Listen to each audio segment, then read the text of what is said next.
Hey y'all, welcome back to Ghost Talk. It is your host Hamza the Truth. We have here. Let me do it. I got you. We have here today Abdirahman Warsame, a second-generation immigrant from Somalia. He's the co-founder and executive director of Generation Hope, a youth-led recovery organization in Minneapolis aimed at ending the stigma of addiction and mental health within the East African community. Abdirahman is a certified recovery peer support specialist and is in school for his LADC, licensed alcohol and drug counselor. This is his book. I told y'all niggas I could read, man. I'm fucked up. Yo, he's been practicing that for the past 25 minutes. Congratulations. I have a lot. Abdirahman, how you feeling, brother? What's happening? Man, I'm feeling good, man. I feel like I'm in the episode of Get Out. We in the burbs today. We in the boonies, yeah. Yeah, that's what everybody like a 40-minute says. drive. It really was a 40-minute drive. We saw a dead deer on our way up here. On the side of, y'all seen that too? On the side of the road. Yeah, it's nice though. That's why nice. Thunder, you live in the burbs. Yeah, that's what happens when you live in the burbs. You don't want to leave. You don't leave the house Exactly. for a You're while. comfortable. Yeah. Yeah, they be saying shit like, man, I don't be coming to cities like that, bro. But yo, look what's right behind you though. Right, it's Would you beautiful. want to The leave? view, beautiful. During the day, they should be just a deer running around. Nah. Wallahi, I have a video, bro. During the day, like broad daylight. Hold on, I'm gonna show you You know how wild that is? the most That's nice. majestic yeah. and It's at the beautiful same time. video. Look at this video, bro. Look at this video. Look at this video. Tell me that's not Imagine beautiful, you just bro. eating Fruit Loops. Just You know what kicking I'm it. hearing in my head right now? You know that thing you used to see on the cartoons? They just jumping around and stuff. You see the deers and shit. You know what I'm saying? It's crazy, wallah. Mashallah. Mashallah. Big mashallah. Yeah. Hey man, do you want to just realize Yeah. both of y'all authors? Yo. Yeah. People say we look alike too. Yeah. You get that a lot? Yeah. Yeah. It's just two good looking Now that I black look men. at it. Come on. You don't think we look alike? Yeah, I don't think so either. I think we just both dark skinned and good looking. Exactly. And it's the constant smiling, and they're like, The same niggas. yeah, these niggas look alike. And plus we dark skinned too. You Yeah, feel that's me? exactly what it Yeah. is. They be coming up to me. You Abdirahman's younger brother? I'm like, no. I'm not Abdirahman's younger brother. Kind of in a way though. This big bro. Y'all both big bro in a way, mashallah. Nah, not even, bro. Yeah. Not even. You can't. Nah, for sure. Yeah. Hey, so what was writing this book like, from addict to advocate? First of all, what made you want to write a book? Bro, I don't even know. Well, you know what was crazy is when I was thinking about because writing a book was something that I've always wanted to do. Mm-hmm. But like, I always used to tell myself, I'm gonna write a book when I get somewhere. But the truth is, like, no matter where you get in life, you're never gonna think you made it Mm-hmm. because you're gonna be at the place that you're at. You know what I mean? You get comfortable with it. You can always want more. And when I was writing, like, all of these poems aren't poems that I just wrote right now. They're a collection of poems that I've written over like the past 3.5 years. And so, I don't know, bro. Like, I think it was, we were in Umrah together, and we came back, me and Thunder, and it was a life-changing experience for me. I'd never been there. And so when I got back, I guess there was just this inspiration where I told myself, yo, it's now or never. Let me just do it now. And so I just started writing. It took me about 4.5 months. I remember when I was calling you and Chowder throughout the process and stuff. Yeah. You know? And I think the biggest thing was like, I wanted to get it done and have it like at a monumental point in my life, you know, because each year on my my year mark for my sobriety, it's like a monumental point in my life because, I mean, with myself, it's like getting sober, it's so surreal to me. You know what I mean? Because it's a change in your lifestyle. And while you know, you get accustomed to it. But when you reach that point and you're like, damn, a couple of years ago, I wasn't like this. Mm-hmm. You know, I celebrate it. You know, it's a time in my life where like I try to celebrate myself. And so for this, it was kind of just turning a page, turning a chapter. Yeah. You know what I mean? Saying like, yo, because I've written poetry since I was like 13 years old. Never really shared like that. I think I went to like a couple open mics throughout like high school and stuff like that, but I wasn't really big on it, but I would always write. And it wasn't until 2020 that I started sharing. But it wasn't to share my art in a way. It was more for something bigger than me. And so I feel like in a way, when I was writing this book, it was more so not just about a biography of my life, but a collection of my poems that I wanted to present to the community to turn kind of a chapter into the way of my advocacy and how I do my advocacy. Because before 2020, we weren't really like sharing a lot of stuff online. We were doing events, you know what I mean, doing a lot of outreach. But because of COVID, we had no choice, and we had to figure out new, innovative ways to do the advocacy and outreach to people online.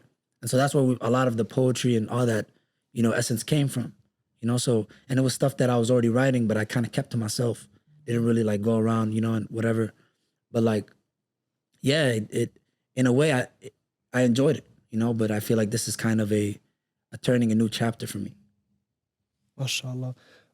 So the book is called From Addict to Advocate. When you were dealing with addiction and when you were just, I'm someone who's known you almost, I think we've known each other for a very long time. Yeah. And so like teaser days. Yeah. And I've known you before you started dealing with addiction, during when you were dealing with addiction, and after as well. Yeah. And like, wallahi billah, it's a very inspirational thing, and it's a beautiful thing. Like just to, even just a little bit, to be a part of and to watch as well.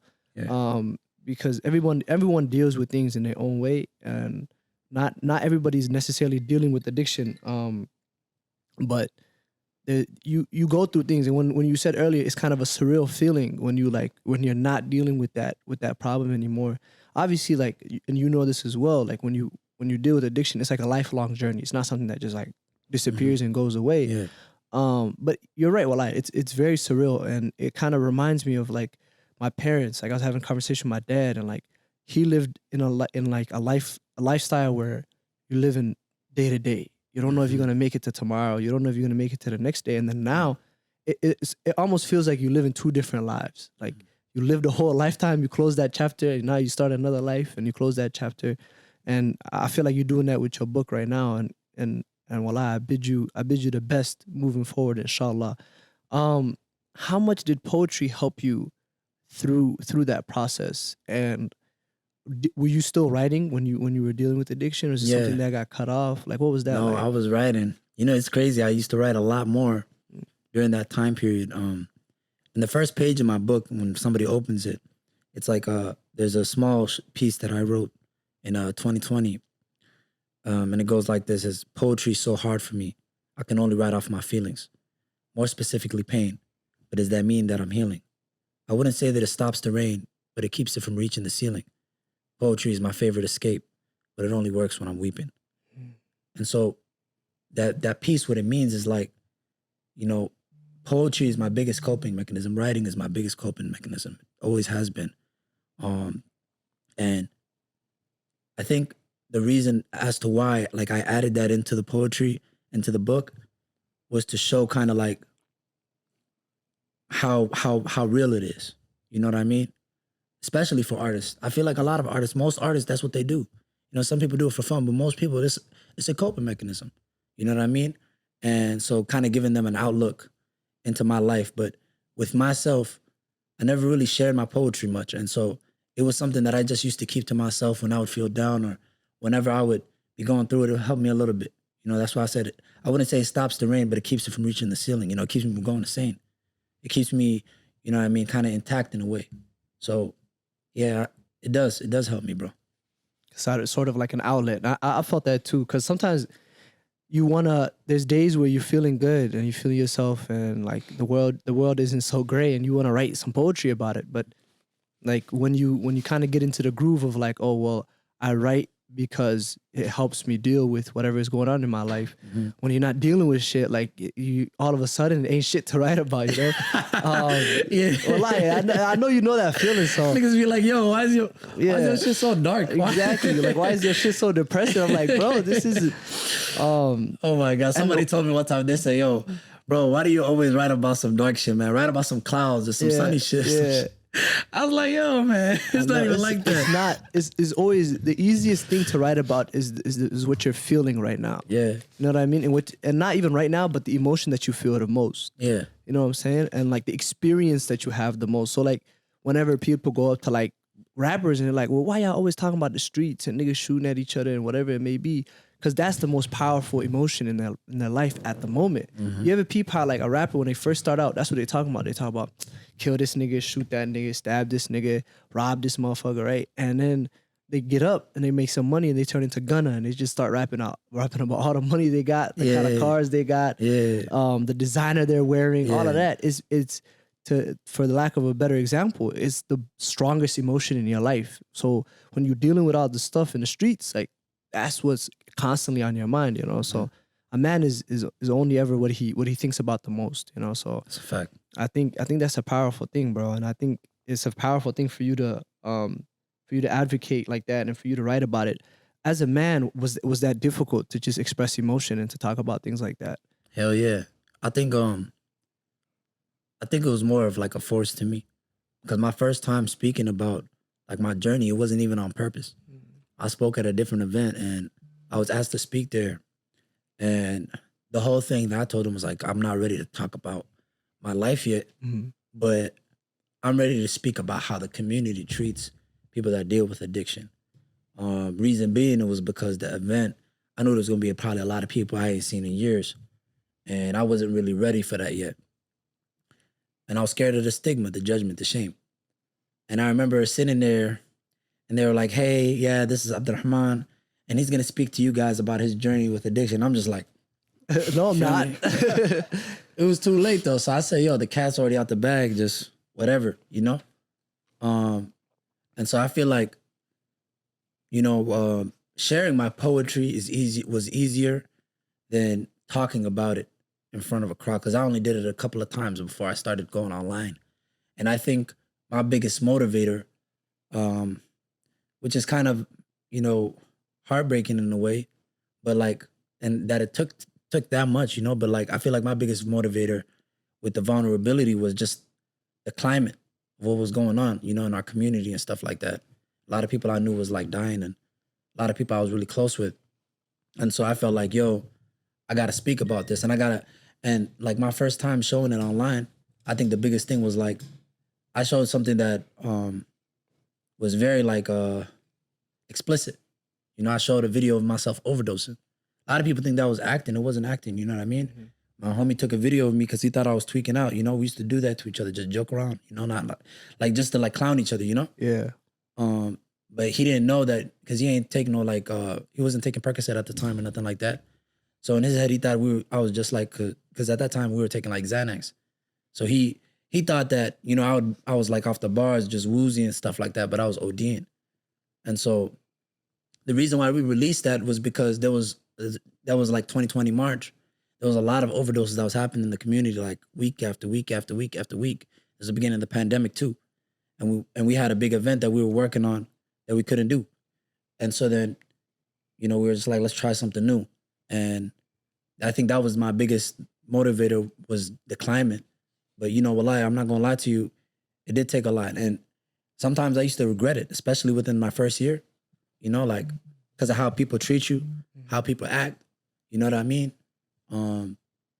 I recently wrote a piece about that frustration, you know, because there's like certain tones people set and certain ways people act.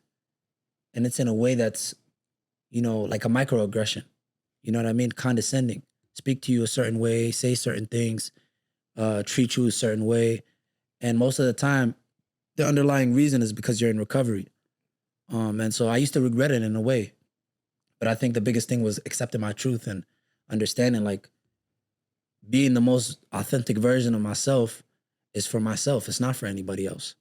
You know what I mean? And the world that we live in right now, it's like everybody just kind of like trying to show a face because of social media, because of whatever reason. And it's like, I think that's my biggest thing is like just being okay with myself, being okay with what I've been through, being okay with my past, accepting it, and understanding that I can be the best person, the best version of myself if I'm honest with myself. It's part of recovery. I love that. Wow. I love that. This is gonna be a deep Wow. episode, y'all. Shit. Yo, I That's had one good. question regarding that too. Yeah. You said, and I quote, first of all, we love to give flowers. Oh yeah. And what you're doing, I'm Hey, not gonna lie to you. is Real, probably- real quick. I think the wire is like covering your face. So Oh, word. yeah, if you want to just, you All can take time. them off too if you don't want to wear them. I ain't trying to do that thing you was telling me last time. Yeah, no, you good. You could Okay, just, I'm so- saying you could take the headphones off. You don't gotta wear them. Okay, that's smooth. Yeah. Yeah. If that makes Was you it more covering my comfortable. face? What time? Nah, Yeah. I think you It should just- wear it. I think you should wear it. Alright. Flip it though. I So do would you see say how the just wear wires it on that normally, side? though. Oh, Okay, it's not. like It wasn't this. covering his face There you go. Type shit. I because got he you. was like this, you know. So I thought it was covering his face. Okay, that's smooth. There you go. Now I just feel like There it's you a lot go. more intimate when someone does have their headphones on. It's Yeah, just the I feel like conversation you're speaking in my mind right now. That's what it sounds like. You know what I mean? It's just a good thing. But yo, since we give our flowers in life, first of all, what you're doing, I feel like is probably one of the hardest things to do. Cause first, admitting that, yo, what I did is on me, right? And then secondly, having like the courage and the actual balls to like bring it out to the public. Cause for some reason, I feel like, especially in the Somali community, it's Facts. regardless of what it is, right? If you're doing something bad, qari, just come up, show face, smile, put on makeup, whatever you got to do, go back home to whatever situation you're in, right? Yeah. And I feel like that's one of the worst qualities we have, because the idea of like, yo, no one ever learns from someone else's fuck up, Yeah. and the idea that you are like, yo, I got a blueprint for you, little bro. Like, I know you're going through it, I went through it, and I'm going to show you exactly what I did. Well, I first of all, flowers. Appreciate you. But but due to you being public, right? People know of the recovery process, right? Yeah. So how do you navigate that? How do you navigate going into a room with a bunch of people, everyone's just looking at you, and you know exactly what they're thinking? Yeah, because we've had conversations about this too, Yeah. privately. Of like, Yeah. people will look at you a different way, like you said. Facts. And Underestimate you. That's kind of like it's like two sides of a coin. Like one side of it is like, yeah, because you're so vulnerable, a lot of people can relate to it and be like, you know what, damn, Abdirahman did it, I can do it too. But at the same time, a lot of people like know your business, you know, and know like Yeah. what you've been through, and so yeah, like Hamza said, how do you sort of deal with that? Excuse my language, but you just don't give a fuck, bro. You know what I mean? Hey, there's gonna be a lot of But it's clips in like- this one. There's gonna be a lot of I think clips. that's the biggest thing is like, speaking on the whole thing with the Somali community, I think that it is deeply rooted in our culture, but there is an added like layer when it comes to society. You know what I mean? Because it's a societal thing. You know what I mean? Not just ibtal qari, but showing a good face. You know what I mean? People only show their milestones. They don't show their fuck ups. They don't show the process, right? Yeah. They just show the result. And so what that makes people think is, yo, this is easy. One. Two, it makes people think that, yo, you know what I mean? Like, oh, it's a comparison thing, you know, where people are looking at everybody's, so it makes people insecure inside. People are insecure most of the time. What they're doing, they'll project. You feel me? So you got somebody else that's insecure about their own losses or whatever, and they're looking at you, and to make themselves feel better, they'll look down on you. You know, it's that superiority complex. You know what I mean? And so like, I feel like the biggest thing is like, in the beginning, it used to really get me down. Mind you, bro, I was 21 when I first started this. You know what I mean? I don't have no college background. You know what I mean? Just went to high school. I went to college 1 semester and a half, failed. You know what I mean? I don't know nothing about, you know what I mean, this, you know, political world. You know what I mean? So it's like, you get so many different people that, you know, think the biggest thing, wallahi, and I was talking to one of my homies actually, like really long time friend of mine who's in recovery as well. And I haven't spoke to him for a minute because he was out of the country, and I was talking to him on the phone. I think it was yesterday.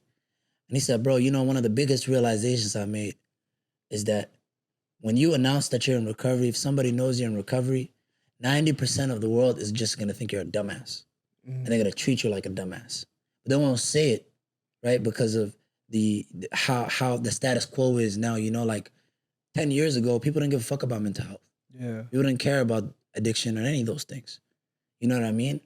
And I feel like it's just how the world is moving, and people are waking up. People are talking about these things, which is a good thing. But then you still got that that ignorant other side of the community. You know what I mean? Where people are still ignorant, arrogant, you know, and I feel like all of that is just, it comes from the root of it, bro. It's just ignorance. People just don't know. You know what I mean? And so I feel like with me, the biggest thing that I had to do in order to move forward was understand that what I'm doing is bigger than me. It's not for me. It's bigger than me. So at the end of the day, it's the cost benefit. The cost of it is that niggas will look at me this way. But the cost of that, right, it comes to what expense? Like, bro, these niggas don't pay my bills, right? Fact. These niggas, at the end of the day, I'm not calling them, I'm not being with them every day. These are not people that are my loved ones. I don't rely on them for anything, right? I don't seek validation from them because at the end of the day, and that's what people fuck up, right? And that comes from, we could talk about that for a whole long time, right? Just growing up in society, right? Your parents raising you in a house, you just know your family, and then they put you in school. You just a bunch of home motherfuckers you don't know. Yeah. And the same validation you're seeking from your family, you're seeking it from school. You know what I mean? Or kids growing up in social media. You know what I mean? And I grew up, my first social media account, I think I was 7th grade. Still was young. But as people are growing now, it's not like that. You know, people grow up with a phone, you know what I mean? Social media at a very young age, seeking that validation, which causes you to, you know, be insecure in certain ways, show a face. And so I feel like with me, that's my biggest thing was like, I had to understand, the cost of this is that people will look at me a certain way. But at the end of the day, I'm not going to let that shit affect me. I'm not going to let it stop me. The benefit of it, though, is making that change. You know what I mean? Doing what I love doing. I wake up, I'm happy doing what I'm doing. Whether I'm making $1 or whether I'm making $10, whatever I'm making, at the end of the day, I'm happy doing it. You feel me? So at the end of the day, that nobody can take that away from me.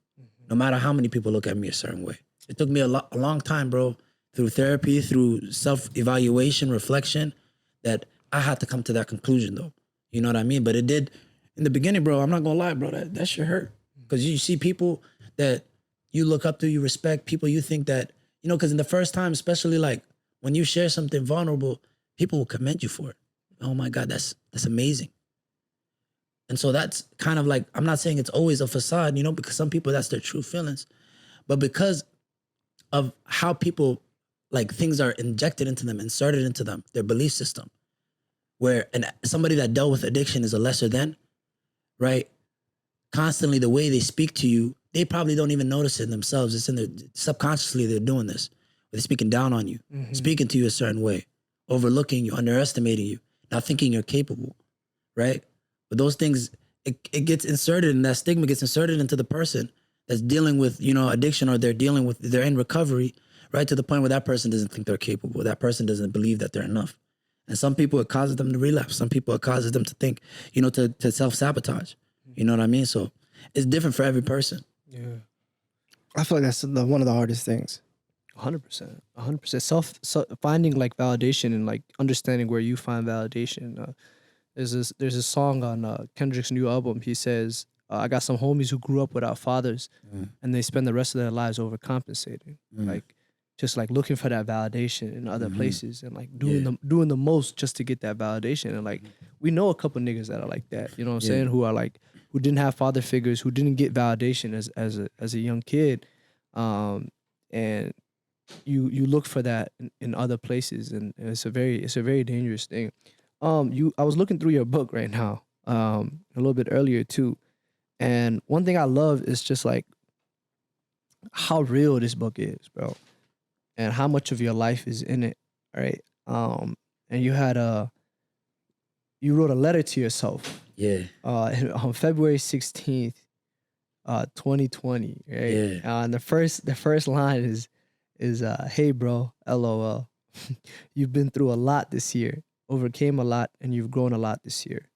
MashaAllah. And there's another part where you say, and this was deep, you say, I know if you get this letter, let's hope we don't die. LMFAO, inshallah. You remember how I was stressing and confused about what path I'm going to take. All I can say to you is to remember how you got to everything in the first place. Allah subhanahu wa ta'ala wanted us there. So whatever you are and whatever you're doing, remember that Allah wanted you elsewhere. Well, remember that if Allah wanted you elsewhere, you'd be there. He has saved us in alleyways, on gunnery, saved us from the brink of destruction. He has never and will never abandon us. So whatever position we are in, just know that we've come this far, and we are exactly where we're supposed to be. And there's more. But first of all, I love that. That's beautiful. I think that's something that everybody should do, is write a letter to themselves and reflect on it and look back on it. But I see a lot of very nuanced and specific things in regards to faith. And first of all, when did you start your sobriety journey? June 16, 2019. 2019. So this is just a few months into that journey when you wrote this letter to yourself. 8 months, yeah. 8 months. I got a lot of friends too who, obviously, as you know, who kind of went through that process as well, and their iman and their faith and their deen was a huge part of that. Yeah. What was that experience like for you? Just reconnecting with Allah Subhanahu wa Taala. So, a nigga, me, bro, like my biggest thing was when I was using, bro, I didn't really pray like that. The only time that I would pray is when I would be in jail. I got shot at. I woke up in a hospital. Feel me? It would be like near-death experiences. And I remember every time, like in my head, I'm thinking, yo, like, I gotta change. I gotta change. And every time that would happen, something worse would happen. And it wasn't until about April, I had to do a month in jail. And that's when I started praying. It was 2 months before I got sober. And I remember it was funny because during this time, I'm trying to pray. Like when I got out of jail, it's Ramadan. I got out May 3rd, 2019, and Ramadan was May 5th. I got out on a Saturday, I remember, and Ramadan was on a Monday. And I remember this time, like first I'm not trying to use and whatnot. And then as time went on, you know, I ended up slipping up. And I would be slipping up between the fentanyl and the weed. I didn't like the weed because I would have panic attacks. And this is something that never happened to me before. And I think, honestly, my belief is that it was something that came from Allah, because I was making dua while I was in jail. Ilahi wahan yumadawi. Ilahi wahan, like, make me hate it. First thing, when I get out, I have crazy panic attack. Like, you know what I mean? And it's coming from my PTSD, but it never happened to me before. You know what I mean? It's not like I got shot at the first time that year. It happened multiple times before that. But it never happened to me. So in my head, I'm thinking like, yo, you know, this is tweaking me out, so I need something to calm me down, so I'm gonna just stick with the perks. But during this time period, my homies is dying. You know what I mean? I ended up that Ramadan, I watched a friend of mine, a really close friend of mine, his body, and he OD'd. Allah yarhamu, you know? And so like, with me, I remember like, what's funny is like, I would try to like sneak in, I would try to figure out a way to finesse the times, because you know, it's Ramadan, you're praying, you're trying to fast. So I'm like, yo, listen, I'm trying to fast. So, you know, I'm not going to do it right now. Yeah. I'm going to thug it out. When it's iftar, I'm going to get it in. Yeah. You feel me? So, bro, like, it's crazy because I almost got shot at on the 27th night, bro. And it was because I broke my fast and I went to go grab some perks. And I was with one of the homies. And some situation happened. Ended up going into my crib. My mom was scared, you feel me? And so she told me, you can't leave the house. And I remember I was like, all right, whatever. Went and bust down inside my bathroom. I couldn't, what do you call it? You know, me and the homie, we hide in the crib. Everybody gone. This the what do you call it, 27th night? 27th night, yeah. Everybody gone from the house. It's just me and him. I get high, I start praying. You feel me? Yeah. I get high, I start praying, bro. I'm just trying to make dua, trying to change. You know what I mean? But like, I think that's something that really like, and I truly believe this. I believe that's what safeguards me. I believe that's what safeguarded me. My bad. Yo, hear me better? Way better. For sure. I believe that's what safeguarded me. I believe throughout that whole period of time, what kept me solid and firm was that. Because there was all those slip-ups. There was all those times where, you know what I mean? I felt hopeless and I felt like, yo, I need to get out of here. And I couldn't change. But the salat, that's what really kept me firm. You know, that's my true belief, yeah. Mashallah, mashallah. That's a very beautiful thing, bro. So you were at and this was really amazing to watch, bro. Mashallah. You were at the conference. You were at the Mass ICNA was it the Mass ICNA conference? In Baltimore, yeah. In Baltimore. Do they really say two down there? Like two? two. Oh yeah. You ain't talked to no They gotta- Baltimore folks. Yeah. I did. It was downtown. It was downtown. two Yeah. Tuesday. There's this guy I work with, and I was like, say Tuesday. He's like, bro, leave me alone, bro. He's from Baltimore. Because he's like, he's West African, but he's also from Baltimore. Every day I'd be like, bro, why don't I understand you? Like, I don't understand the word you're saying. And he's like, oh, I'm from, I think Liberia or something. I was like, nah, bro, it's not that. 'Cause I'm low-key a 5'2", you know? 2005, I like that shit. I was like, where are you from? Like, you from Minneapolis? He's like, nah, I'm from Baltimore. I was like, oh, that's That what it makes is. sense. Y'all know how to speak down there, bro. They speak, it's like British It's American. different. Yeah, it's different. So different, wallah. But what was that experience like? Just being down there at MAS ICNA? I think you got interviewed by Umar Sulaiman as well. What was that like? So now I'm pretty familiar with him. My sister used to work for him. Yeah. And I seen him a few times when I was in Texas. He's a tall dude, right? Like 6'4", 6'5". Yeah. He was tall. Mashallah, yeah. Humble giant though. Oh yeah, humble giant. Mashallah. Real dude, wallah, down to earth. Yeah. But yeah, so when I was over there, it was different, you know what I mean? It's not something I'm used to, you know what I mean? Growing up in Minneapolis, who we around always Somali. Yeah, just Somali people. You know what I mean? And I think the biggest thing is like, first off, I'm gonna tell you something, bro. Like, I was so nervous, bro. I was beyond my mind nervous. I remember literally, I'm sweating, like it's 8 o'clock. I'm supposed to go on at 9 o'clock. I went out, I was trying to get some coffee because I barely slept the night before. I can't find no coffee. I went to Starbucks, I went to Dunkin' Donuts, I can't find no coffee. Yeah. So I went to the corner store, grabbed the cups, you know, the little glass bottles and stuff. Oh, the Starbucks, the little glass bottle, yep. Grabbed it, went back. I'm sweating. My palms are sweaty, my face is sweaty. I'm like, damn, bro. Because before I left, I seen the main area. You know, I didn't go in the main hall. Yeah, that shit was packed, huh? Huge.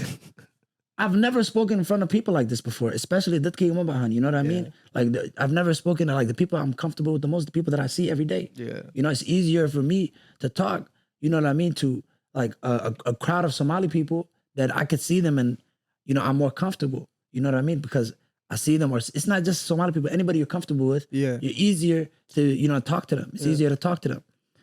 So I wasn't comfortable, you know? I remember walking into the room and I was like, yo, Sheikh, I don't know, man. I'm dying out here, brother.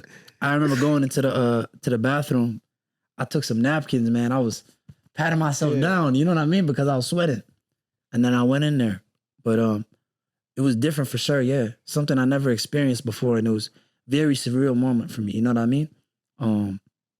Yeah, it was a very surreal moment. It was a beautiful moment though. Like, well, I think a lot of people appreciate it, just you going out there and representing for the Somali community and representing for a lot of different things, bro. And it's a wonderful thing. It's a beautiful thing. Well, I be like, and I obviously, like, I hit you up. We was talking a little bit after that, and I was like, bro, I'm just immensely proud of you and what you're doing, mashallah. I try to give you as much flowers as you can, as I can. I think that's important too, to just uplift one another and, you know, show love to one another and be like, yo, well, I'm proud of you, mashallah. You told me a really cool thing as well. I wanted to point this out. I don't know if people can see it, but the front of your book, the cover. Yeah. What's that about? What inspired you? First of all, give a shout out to the guy who did this, because he did my book. He did Chowder's book. He's amazing. That boy cool. And tell me a little bit about just the cover, the title, all of it. So from addict to advocate, kind of just, I don't know, I just came to my mind, honestly. Well, I was like, yo, what's the title? Let me think about it. And then that's what came about. Yeah. You feel me? But the cover, my brother, actually, my older brother, Abdirahman, he paints, you know? And so I seen the painting one day and I was like, yo, damn. It's beautiful. Cause it's a bunch of dudes in a hole, and he wrote it in 2020. I mean, he painted it in 2020, you know, because that time everybody's in a house, everybody just painted. Everybody was painting together and stuff like that to pass time. And so I remember I'm looking at it and I'm like, damn, you know, I really resonated with it. And I was like, yo, can I use this? And he was like, yeah, bro. And I sent it to Jof, and Jof, he did his thing. You know what I mean? And the back too is really nice too. So the whole idea of it, the scheme of the painting is there's a bunch of dudes in a hole, and the first dude that was in the hole, he's bringing his homies out of the hole. They all in the hole together. Yeah. And they walking towards the sun. You know what I mean? And so, yeah, man, Jof, he did his thing, man. He's cold. Book him. Mashallah, mashallah. That's a beautiful thing, bro. So we got this segment on the show called "Let's Get Practical." I made it up. I think it's a great idea. I don't know. He said that shit like that was so normal too. Like, I'm over here like, damn, when we start? We do it. I always do it though. I'm realizing now I always do it. We just never gave it a name. You know what I mean? And we never gave it a title. It's a nice title. I always do it though. When we had Abdul yesterday, once. well, I'll give you. I think yesterday was the first time he did it. No, I'll give you the second time. Hold up. Watch Hey, this. look at This is Thunder. my memory. It's his second This how you know time. my memory. This how you know my memory is deadly. Okay, you ready? Hamza and JJ, YouTubers. I said, let's get practical. If a kid is watching this today, what can they do to start a That's YouTube one. channel? Ruin, when she was here, I said, let's get practical. Two. If somebody's struggling with No, their no, no, mental that's health, number two, That's hey? two. Abdul yesterday, yo, let's get practical. Okay. If somebody wants starting to to sound like a song. yeah, if somebody, there's more, bro. Wallahi, there's more. I'm just not gonna toot my own horn. You feel what I'm saying? I'm gonna be humble. For sure, yeah. It's just today is gonna become a thing. You feel what I'm saying? So if you're gonna come on our show, you better just have something prepared. Let's get how practical. How can I practically help people Facts. to do things and to inspire themselves and to become what they want to become? I really think rock it's- with that. That I shit think it's fire. cool, bro, because like we both always say, like we want people to at least leave with something. You know what I'm saying? Yeah. If they watch our show, if they watch a certain episode, whatever it may be, they can leave with something and be inspired. So this segment is called "Let's Get Practical." All right. First of all, before I get into that, I think wallahi, you are just an embodiment of the duality of life, and you're the embodiment, literally the embodiment of like the idea that what you were and the things that you go through kind of shape who you become. And that Allah, Hold up. Can I say something? yeah, What's duality? duality is like I was going to ask the same question. duality. I promise. I was just like, I just stay quiet because I promise I'm not that smart. like, yo, what's that mean? I'm not that smart. I didn't want to be like, you know what I mean? To it's get just caught like, up. I'm with two authors and shit, so I'm like, maybe this is a word I'm supposed to know. How do you know what that means? Don't worry, I heard that word on NPR like 2 days ago, fam. I just learned that Looked it shit. up, You you feel like- me? I said, I'm about to say that shit on the podcast. That's a fire word, you feel me? Duality is like, damn, how do I explain that word? Duality is like, Dual, both life. yeah, you're just like the embodiment of like two things happening at once. Okay. And two things coming together and like being two things. Like for example, I'm the duality of like growing up in the hood and growing up in that sort of experience, but also like alhamdulillah, making it out of that sort of experience and doing a lot with my life. And you know what I'm saying? Or I'm the duality of being born in Africa and being raised in that environment, but also growing up here in America. So I think yours definitely the duality of like, cause bro, wallahi, we've in 2019, I think me and this guy probably buried 10 plus. Yeah. If maybe even more than that. Hamza knows a bunch of people. The entire city of Minneapolis, if you grew up in Minneapolis, if you grew up in Minnesota, in Somali community, you know somebody or you know somebody, or you're related to somebody who lost their battle to addiction and who died from that shit, you know? Yeah. And that's a very scary thing. But like, we know a lot of people who didn't make it, who didn't win their fight with that battle, you know what I'm saying?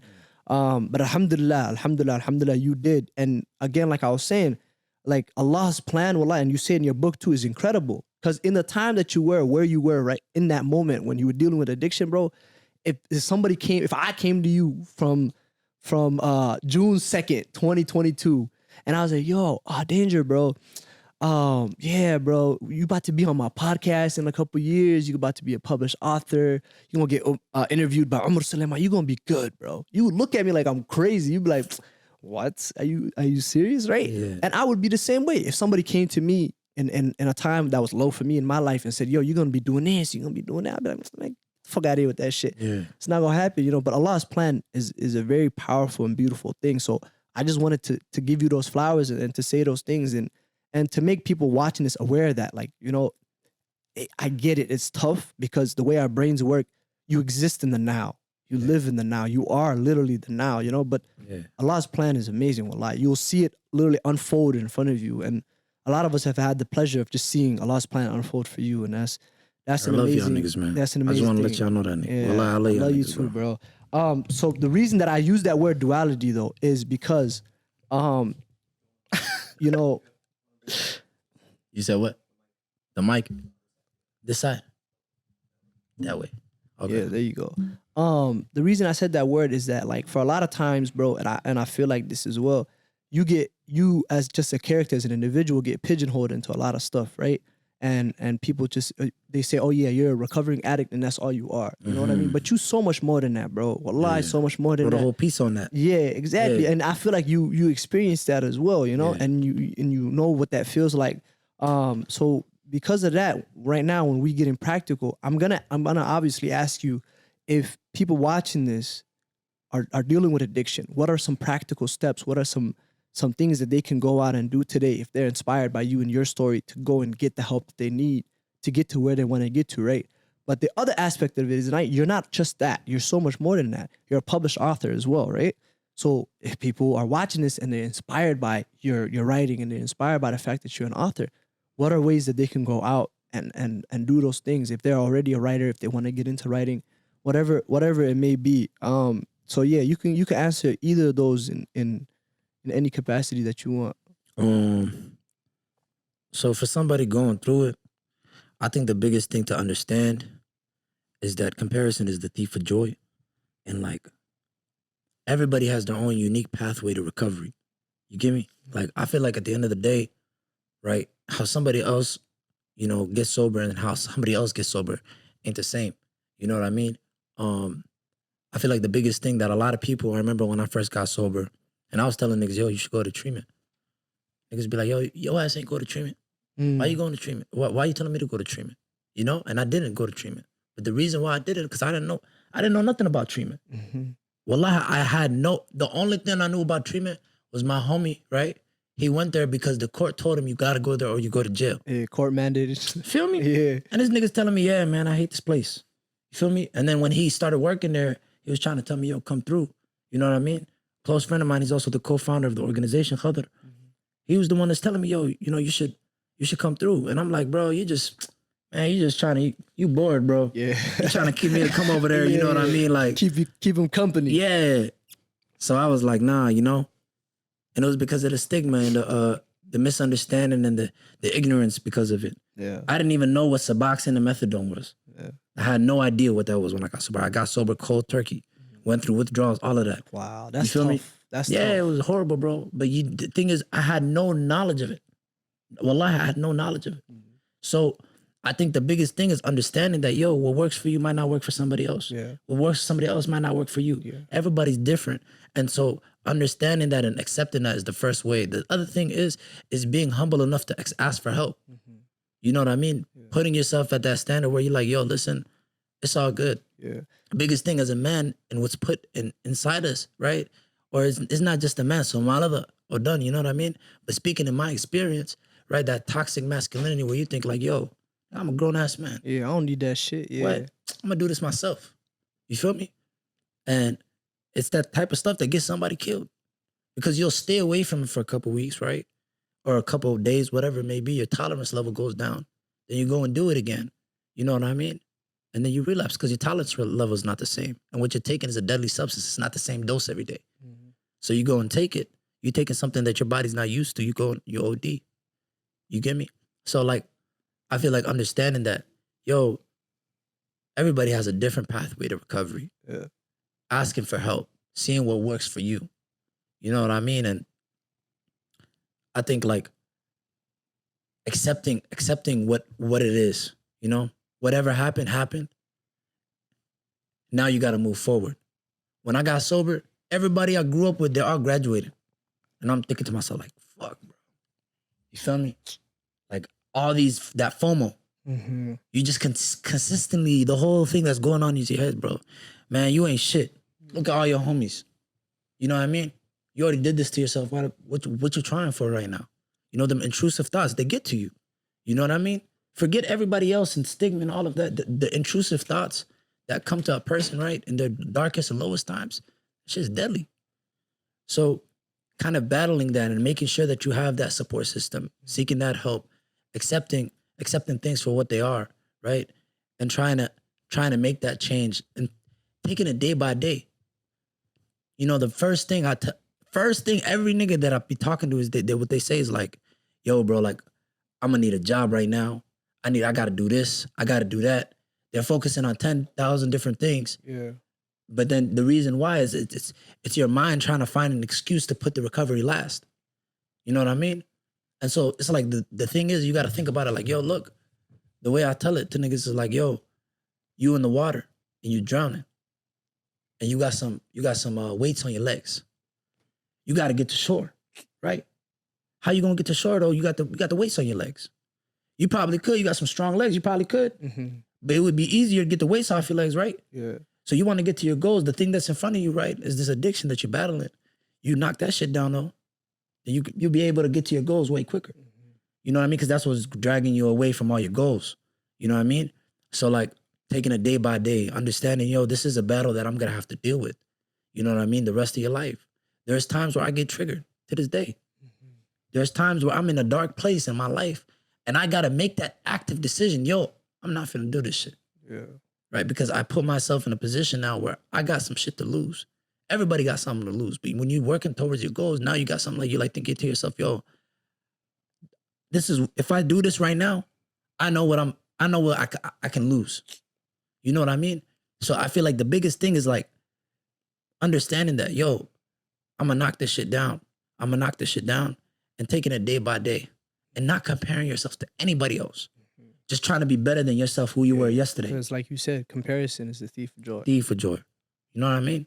So I think that's the biggest thing. Yeah. And then for the book. For the book, if I'm watching this right now, I'm a writer, man. I got my poems in my notes. I'm like, man, I wish people can see my shit. I wish people can read my shit.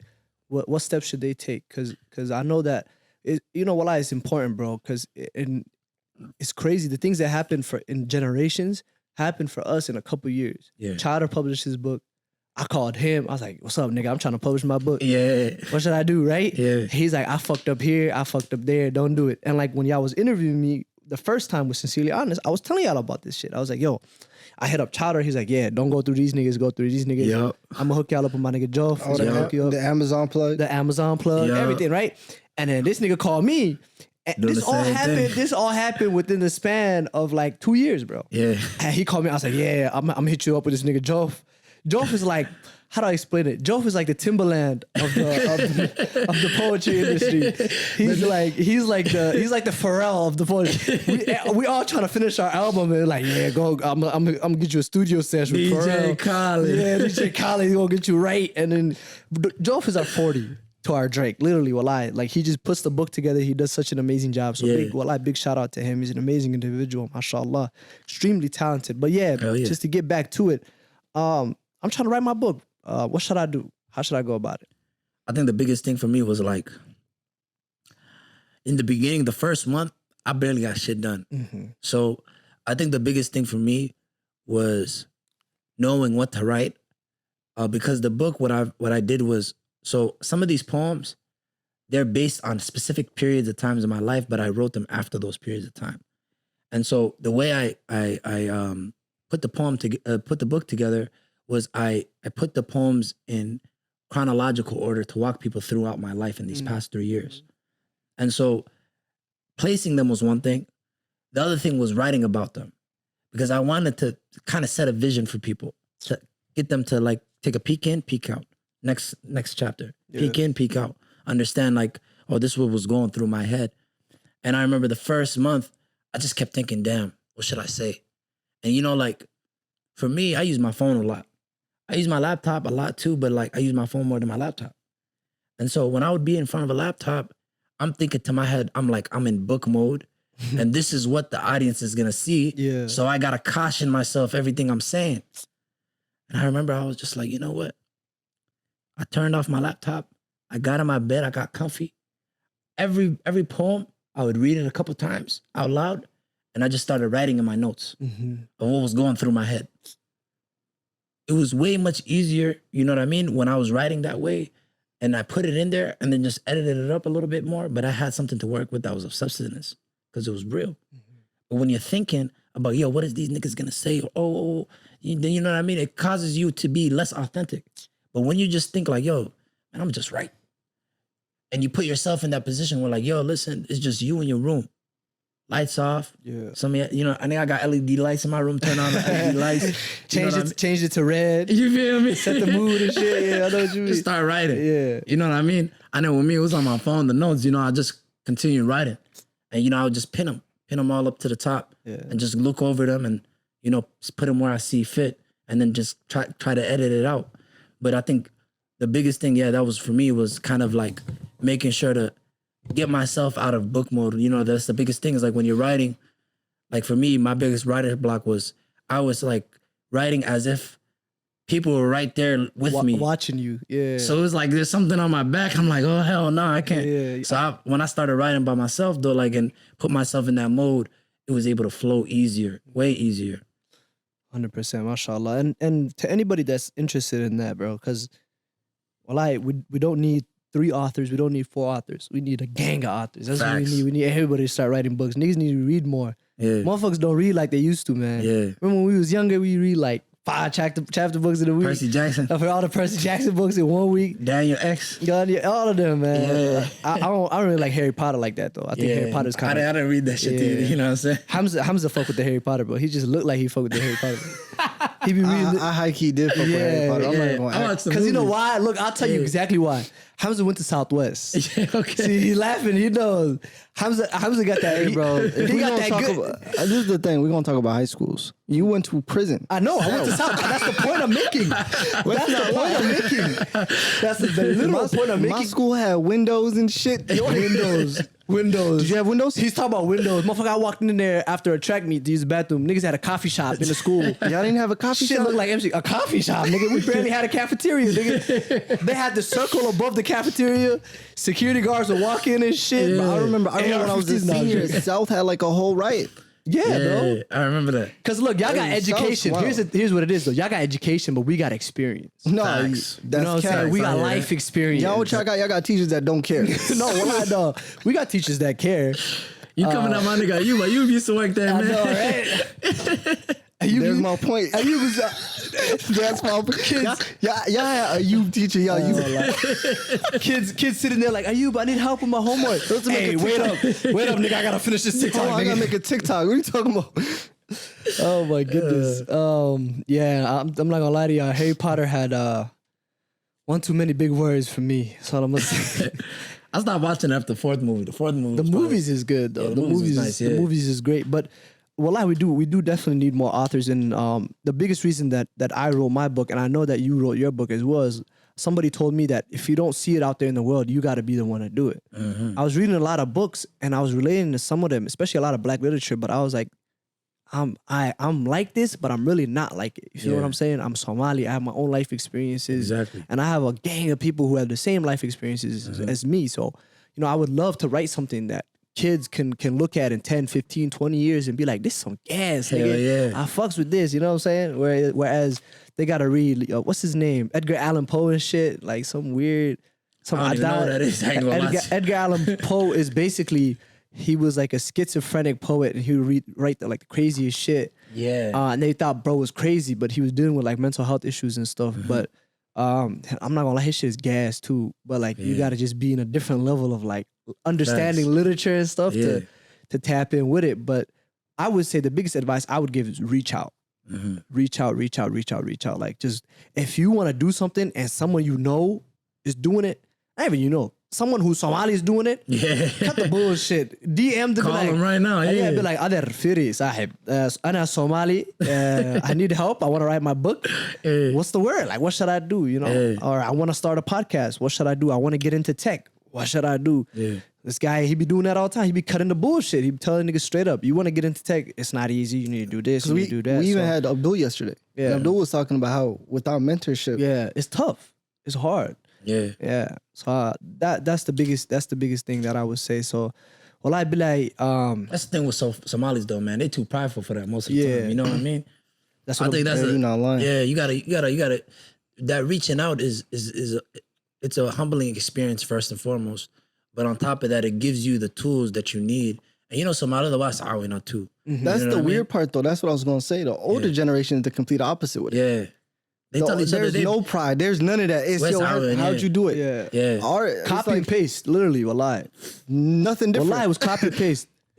Look at every single Somali owned business of a certain age is the exact same. Okay. But you laughing, but these dudes is balling out. Together. Facts. Our generation, it's like people want to just keep stuff a secret and they want to keep that like being alone in an area and she's like, yo, I'm the only one that does this. I'm the greatest. Woo woo. You know what I mean? And I want to be the only one.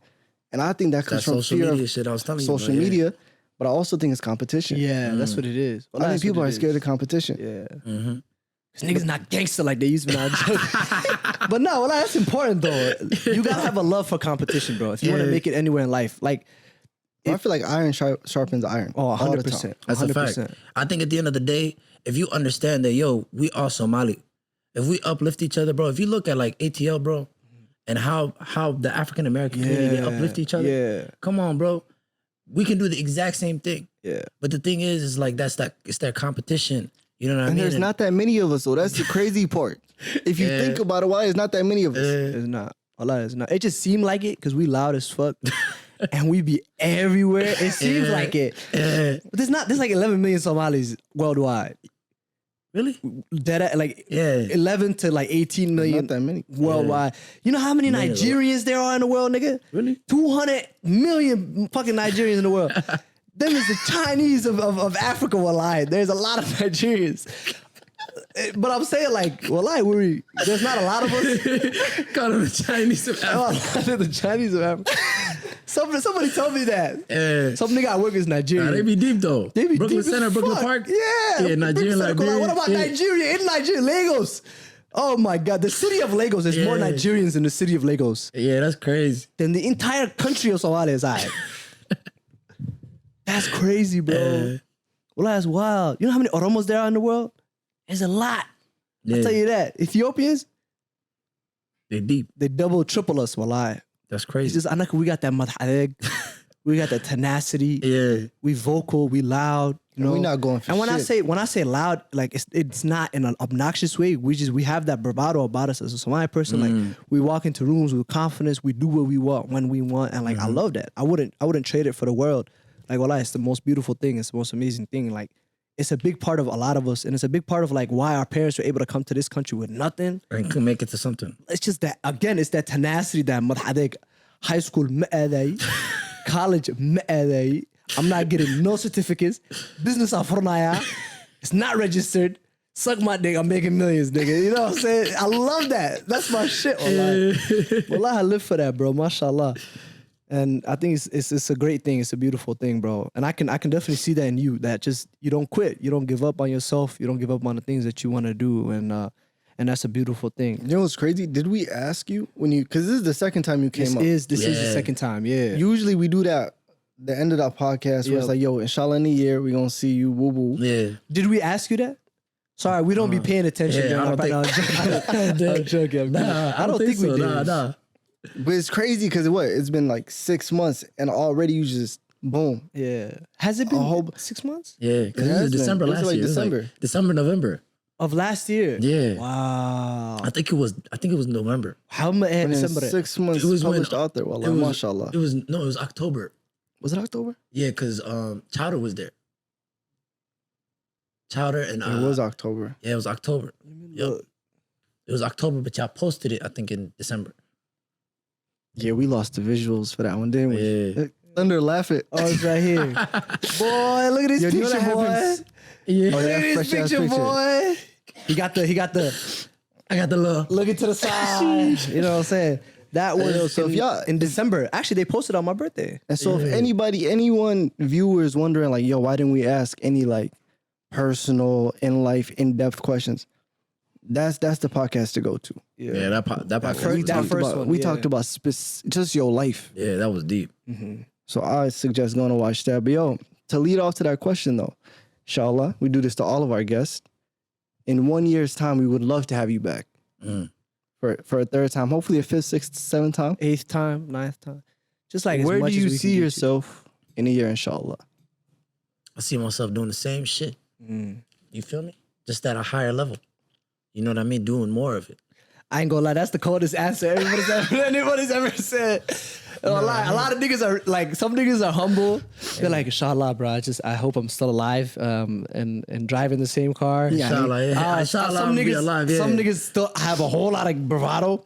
nigga, in a year's time, I'm gonna publish 8 books, cure cancer, do 4 things. But this nigga had the most cedar answer there is. Well, I'm not gonna lie. He said, nigga, I'm about to be doing the same shit. It's a different day. I love that. Wallahi billah. But go ahead, my bad. I didn't mean to interrupt you. Go ahead. I appreciate you, gang. No, that's a fact. Now, just kind of what I'm doing right now is what I love doing. You know what I mean? We just started in February. We started offering peer recovery services. So, you know, one-on-one, we're hiring people that are in recovery. You know what I mean? That are 1 year in recovery, making them take this training, getting certified by the MCB, the Minnesota Certification Board, right? And it gives them opportunities not only to work with us, but to work with other places, treatment centers, and get into the field of addictionology, right? And we doing this within the Somali community. We only hire people from the East African community. You know what I mean? Working with individuals that are in recovery, individuals that are struggling with addiction. Probably the biggest thing that I hope to see within the next year is opening that drop-in center we was talking about. You know what I mean? But we just kind of, right now, is just in the beginning phases. You know what I mean? Needs a lot of money, a lot of construction. Place is trash, you feel me? But it's gonna look beautiful though, inshallah, you know what I mean? Yeah. And Muhammad's a big part of that, man. Like the whole part of everything, you know what I mean? I remember 2019 we was talking about it and everything. You feel me? And so the whole idea of what we're gonna do, you know, like hopefully hopefully within a year, it won't just be conversation. Because like in 2019, we was continually talking to like the government about this shit. Yeah. Help us. We need a space. Remember, we was tired of meetings. That's where my hatred for meetings. That's where it started. That's where it started. Yeah. Every month, nigga, come on, let's meet. Let's talk about what we can do about the community. What they say? Let's have a sit down, brother. And they just take pictures and leave and post it on social media. You know what I mean? With nothing, no substance. You know what I mean? So other than now, like it's actually something becoming real. And we're going to start doing community funding for the place, show people how it is. The place is really broken down. It hasn't been used in like 14 years. There's no HVAC. The walls are broken down. It needs plumbing, electrical, a whole bunch of stuff. But hopefully within the next year, it should be good. You know what I mean? Inshallah. But that's probably the biggest project that I'm hoping to see come out of this year. But at the end of the day, the same work would be done. We just have a space to do it, which makes people more safe. More people would be able to come and be kind of like a home base. You know what I mean? MashaAllah, that's a beautiful thing, bro. So before we round up and close out, obviously you're doing a lot of projects. You have Generation Hope as well. So please let folks know where they can get connected with that, fundraising options, whatever it may be. You can look right into the camera and let them know. I don't want to put you in a spot, nothing like that, but that's important to me because everybody watching this, if y'all can give at least $1, nigga, $1's not a lot.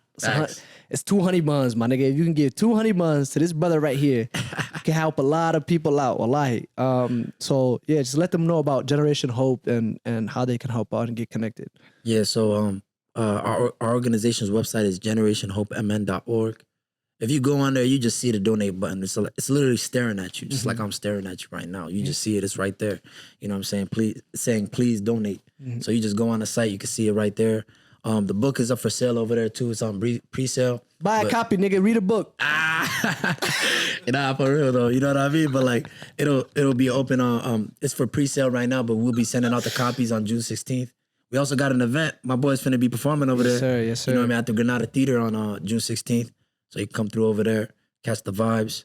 A lot of poetry, a lot of art. We're gonna have our bro Muhammad Hirsi, who did some art. You know what I mean? He's in recovery too. Got some mad paintings. It's crazy nice. MashaAllah. And so inshallah, yeah.